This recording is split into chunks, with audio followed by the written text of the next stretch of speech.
Still reeling from the loss, Terry gets an offer from a classmate to cheat on his geology test. He declines.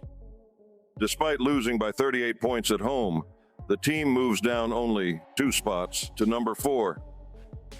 Terry does the trench battle in practice again. He has less success than last week, but his results are still very good.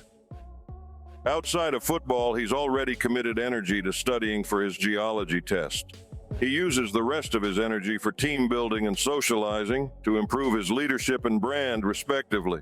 The team hosts Washington this week. The visitors are ranked 19th and have similar team ratings. The matchup is another night game and another type of whiteout. Heavy snow covers the field of Beaver Stadium. The Huskies are 7-2 overall and 4-2 in their first Big Ten season. David Pollack and Jesse Palmer. Time to get this game started. Near the start of the game, the defense exploits the limited visibility of Washington's white uniforms amid the snow-covered field. Zaki Wheatley intercepts the ball on 3rd and long. The offense capitalizes on the takeaway with a touchdown, but the visitors adjust their passing game.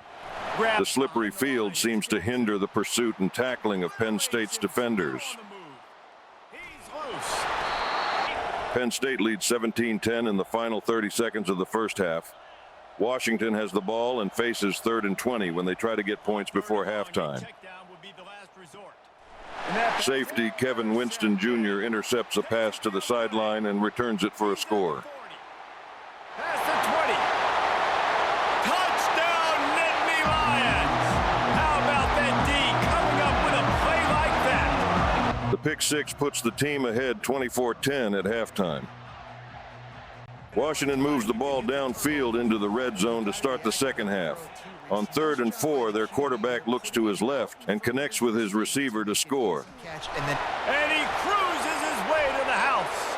Touchdown, Washington! In the third quarter, the Huskies QB continues to look to his left on 3rd down, despite having thrown 2 interceptions on that side. Leading 30-17 early in the fourth quarter, Terry and the defense can sit in zone coverage. The offense adds 13 unanswered points to make the final score 43-17. Nicholas Singleton returns to form with another workhorse performance at halfback. The next week, Terry practices the trench battle once more and has close to very good results. Off the field, he commits energy to his academics through studying and his leadership through team building. The team has moved back to the number 2 ranking and goes on the road to face Purdue. The Boilermakers are unranked, but they have comparable team ratings. Welcome to the cradle of quarterbacks, Ross-Ade Stadium in West Lafayette, Indiana, home to the Purdue Boilermakers, where the black and gold hoping to boiler up in this one. As we wind our way toward the end of another college football season, one of the grand traditions is paying tribute and respect to those who have just poured their souls into the success of this program and honor the seniors on Senior Day. As we'll see the number 2 team in the country, the Penn State Nittany Lions, taking on a squad hoping to prevent another L this week, the Purdue Boilermakers. Several minutes into the second quarter, Penn State leads 10-3 when Purdue faces 3rd and 9 at midfield. Senior cornerback Jalen Kimber intercepts a deflected pass. The team doubles the lead and has the host in another 3rd down situation on their half of the field. A sack near the 2-minute warning gives Penn State a chance to score before halftime. With a short field, the offense scores a touchdown to give the team a 24-3 lead at the end of the half. Early in the second half, Purdue looks for a big play on 3rd down, but cornerback A.J. Harris intercepts their long pass. And he's wrapped up. Get off the football. The offense adds only a field goal in the third quarter, but the defense consistently shuts down Purdue on 3rd down. Penn State scores a pair of field goals near the start of the fourth quarter, but Purdue gets a big play that gives them a spark. The home team scores a touchdown and soon gets the ball back. They have it on 1st and goal when their running back plows into the end zone. Into the end zone. Touchdown, Purdue! No nowhere to... Purdue converts a two-point try and gets the ball again with a few minutes left. They take another shot toward the end zone, but Zakey Wheatley gets his second interception of the game. Just a terrible struggle for this quarterback. The Boilermakers score a touchdown in the final minute, but the Nittany Lions hang on to win by one possession. That's what you talk about as a coach week after week. Let's build. Nicholas Singleton is player of the game with close to 150 rushing yards. You never know where you could be. The following week, Terry gets a reminder from Karen about final exams being in 2 weeks. She also suggests that he writes an extra credit essay for his American government class. Terry has been studying on a regular basis, but he decides to write the essay.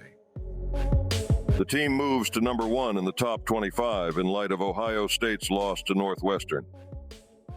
In practice, Terry tries the chase and tackle drill. He goes one-on-one against a running back in a series of snaps that starts at midfield and resets if the running back scores. Terry faces Nicholas Singleton in the drill and struggles for the first few snaps. He does better when the team's offensive star runs between the tackles. He still struggles when Singleton runs to the outside. Terry improves his open field pursuit and wins battles of strength when he wraps up the ball carrier. Terry's final results for the drill depend on the final snap. He manages to finish with a good rating, though barely. Penn State visits Minnesota to compete for the Governor's Victory Bell. The Golden Gophers are unranked, but their team ratings are similar to those of the Nittany Lions.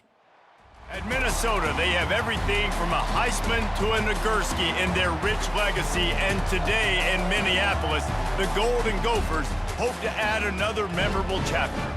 And while today is the final home game of the season for one team, it is more importantly a celebration. The hosts are 1-6 in Big Ten play and 2-8 overall, but rivalry games can always be tough, especially on the road. After a much-needed bye week. Terry sits for most of the first half, but he plays late in the second quarter. With the team leading 21-10, Minnesota has the ball near midfield. Safety Kevin Winston Jr. intercepts a pass that would otherwise be a touchdown. And they'll close in on it. The teams trade field goals, and Penn State leads 24-13 at halftime. The hosts face a 3rd and goal in the third quarter. Their star halfback runs into the end zone untouched. And he takes it in for the score. Touchdown, Golden Gopher! Minnesota tries a 2-point conversion, and Terry fails to recognize an undefended slot receiver in the end zone. Penn State replies with a field goal to push their lead 27-21. Abdul Carter gets a sack on 3rd down early in the fourth quarter. The team scores 2 field goals, but they surrender a touchdown. They lead 33-28 with several minutes left when Minnesota has the ball. On 3rd down, Abdul Carter gets his 10th sack of the season. He has been terrorizing quarterbacks all year long. The offense scores a crucial field goal to make the score 36-28. But Minnesota can tie the game in the final minute. A solid open field tackle forces the Golden Gophers to call their final timeout. The defense stands tall and makes the stop. The game comes down to one play. Terry recognizes a deep route to the back of the end zone. He makes a wind-preserving pass deflection. Penn State hangs on and for the second consecutive week avoids an upset loss on the road. As he's done throughout the season, Nicholas Singleton has carried the offense with his clock-grinding and defense-wearing rushing.